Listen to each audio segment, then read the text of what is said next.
Hey there YouTube, Charlie with NHORC here. Today I'm going to be kicking off a shorter series, probably going to be only 2 or 3 parts at the longest, on improving my drifting skills with my drift car here. Reckless Hobbies down in Mass announced a few weeks ago that they're having a drift series. It's a 3-part series down there. That's a comp event. And I've never been down there. It's a ways away, right? It's about 2.5 hours away from me. And since I built this drift car, which this is an MST RMX2.0 S, I haven't really got to use it very much. I had a great time building it. I love it. I love drifting in general. But my garage had been too much of a mess for me to really clear a space to be able to practice. I live on a dirt road, so I can't run it there. And even then, asphalt, it handles a lot differently than concrete. And down in Reckless, they've got polished concrete. So today, basically, I'm going to be going and trying to really work on improving my drift skills. So I'm going to be working on, entry and exits, trying to get really close to the walls, both on the outside and the inside, and just in general getting better at drifting. So I hope you enjoy this. I'll talk about some stuff as I'm practicing. I'm going to have the camera up on a tripod looking out over the whole floor. Maybe I'll cut in a couple of closer up shots. But for the most part, it's going to be pulled way back.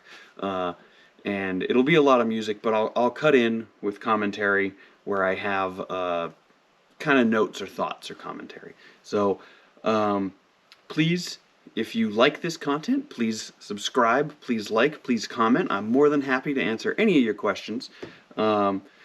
Or just discuss things. If I'm doing something wrong, let me know. Let's have some fun drifting.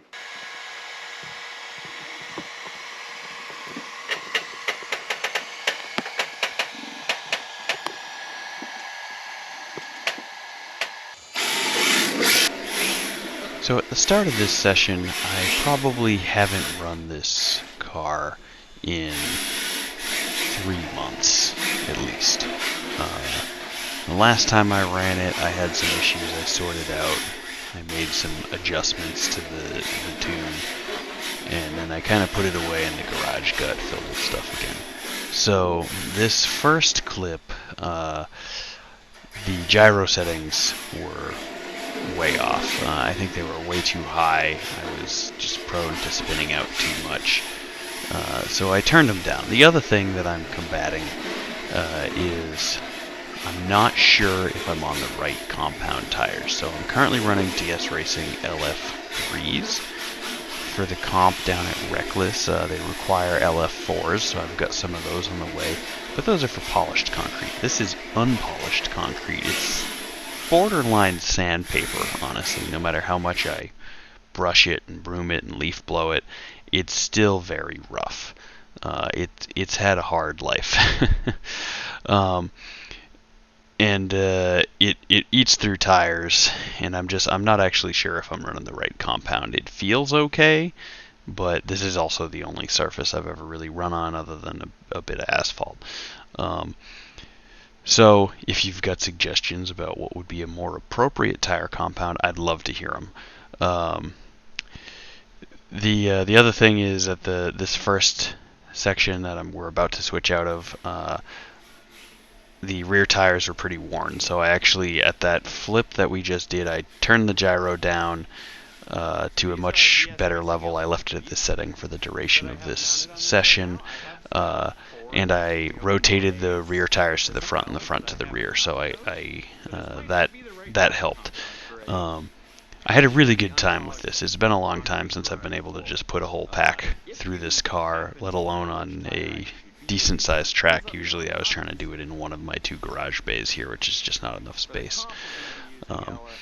So what I learned here, and again, I don't have a ton of experience RC drifting other than in my garage, is that I'm being too stabby, I'll call it, on the throttle, right? You can hear me powering on and off initially a lot, and that's just not right.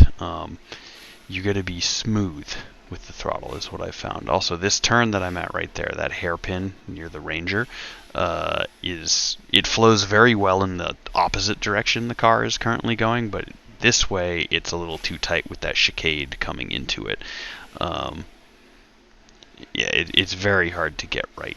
By the end of this session, I'd gotten much better at utilizing the brakes on the car to really get the nose to the tail to whip around on me.